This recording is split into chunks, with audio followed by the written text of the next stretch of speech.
진동댕동 신동입니다. 2025년 현재 스마트폰은 강력한 최첨단 하드웨어로 중무장을 했고요. 여기에 아주 얇은 두께와 접는 형태까지 나오면서 기술 경쟁이 심화되고 있죠. 반면에 또 장시간 사용으로 인한 뇌와 눈의 피로감, 과도한 디지털 콘텐츠 소비로 인한 문제도 제기되고 있는 상황이죠.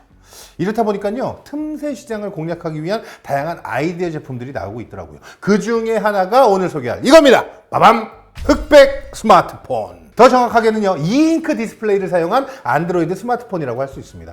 카메라와 디스플레이 화질에 대해 너도 나도 강조하고 있는 지금 오히려 화질보다는 보기에 편하고 영상이나 이미지보다는 텍스트를 보는 데 더 적합한 이 스마트폰입니다. 일부 유저들에게 의미 있는 제품이 될 수 있을지 좀 궁금하긴 하더라고요. 간단히 스펙을 먼저 살펴볼게요.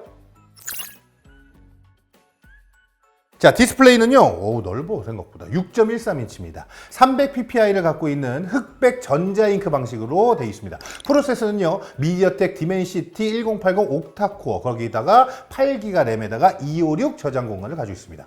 5G, 4G 모두 지원하고요. 듀얼심도 지원합니다. 카메라는요, 후면 2000만 화소, 전면 500만 화소, 18W 고속 충전을 지원하고요. 측면을 보면요, 전원 버튼을 통해서 지문 인식도 가능합니다.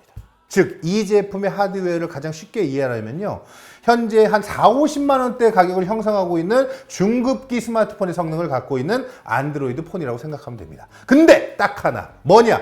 여기서 디스플레이만 흑백 전자잉크를 사용하고 있다고 이해하시면 되겠습니다. 기존 제품들이 유심을 갖고 있는 경우가 있었는데 4G로 제한되어 있었잖아요. 그런데 이번에 이 제품이 처음으로 5G를 지원합니다. 듀얼심까지 지원하면서 실제 메인 안드로이드 폰으로 쓴다고 해도 컬러 디스플레이 말고는 크게 현재 사용하는 스마트폰과 차이가 나지 않는다고 봐도 되는 거죠. 그렇다면 이 전자잉크가 스마트폰에 의미가 있냐? 요걸 한번 봐야겠죠. 우리가 이 부분을 한번 평가를 해보겠습니다. 제가 그동안 전자잉크 디바이스는 제가 종종 소개를 했었죠. 그 장점이 스마트폰에 그대로 적용되는 것이 맞죠. 첫 번째로요, 텍스트 보기에 정말 편하다고 얘기할 수 있어요. 기술적으로 인쇄된 종이를 눈으로 보는 것과 큰 차이가 없습니다. 광원을 직접 눈으로 계속 봐야 하는 기존 디스플레이 대비 눈이 정말 편안하다고 얘기할 수가 있고요. 특히 밝은 곳에서는 더 잘 보입니다. 그냥 종이책 같은 경험을 제공해 주는 거예요. 게다가 이 제품은요, 300ppi로 해상력 자체도 아주 뛰어납니다. 자, 두 번째 가겠습니다. 자동으로 디지털 디톡스가 된다. 전자잉크로 보기에 편하지만 본질적으로 화면을 재배치하는 데 시간이 오래 걸리기 때문에 우리가 그동안 달고 살았던 도파민 터지는 짧은 동영상을 보는 것이 애초에 편하지가 않았죠. 못 보는 것은 아니지만 계속해서 화면을 리플레시해야 하는 그런 컨텐츠를 보기보다는 그냥 텍스트 위주로 한 페이지씩 읽어갈 수 있는 콘텐츠를 자동으로 찾기가 되는 거죠. 그래서 통 안 보던 만화책을 본다던가 그런 것들을 이제 이걸로 많이 보게 되더라고요. 자, 마지막은요, 배터리 사용 시간이 어마무시하게 늘어났습니다. 스마트폰에서 화면을 켜두는 것 자체로 배터리 소모가 엄청 많잖아요. 그런데 이건요, 화면을 재배치 않으면 화면에 전력 소모가 따로 없습니다. 이게 비슷한 4500mAh 6인치대 스마트폰과 비교를 해봤거든요. 대략 2배 정도의 사용 시간을 보여줍니다. 완전히 풀로 이틀 사용이 가능할 정도인 거죠. 자, 그렇다면 이 제품은 이걸 누가 왜 사는 건데?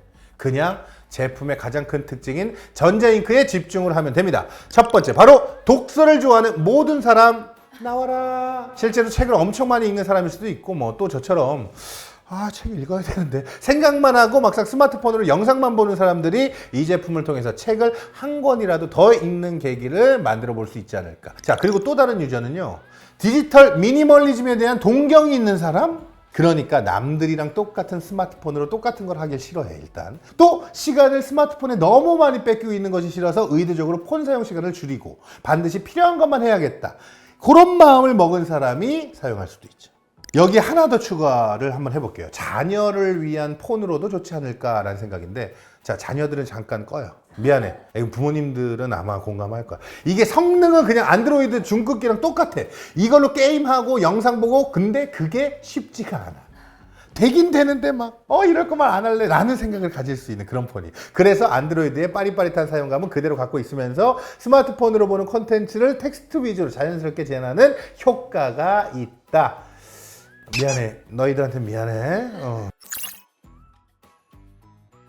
자, 일단 확실히 재밌는 기기인 것은 맞는 것 같아요. 제가 그동안 소개했던 다양한 사이즈의 전자잉크 디바이스들을 보면요, 스마트폰을 갖고 다니면서 추가로 휴대해야 하는 그런 제품을 소개하는 경우가 많았죠. 근데 이 제품의 경우는 기존 전자책 유저들 입장에서는 스마트폰 하나만으로 두 디바이스의 용도를 어느 정도 충족할 수 있는 제품이 되겠습니다. 그런데 또 반대로 그냥 제 영상 보고 흥미가 생겨서 이걸 내 메인폰으로 써볼까? 이렇게 생각하는 것은 아무래도 반대야. 전자잉크 디스플레이가 그동안 사용해 본 적이 없고 충분한 경험이 없다면 아마 대다수가 이걸 딱 받고 한 이틀 쓰는 순간 아니야, 키자마자 뭐야, 이렇게 하는 거 어떻게 쓰라고.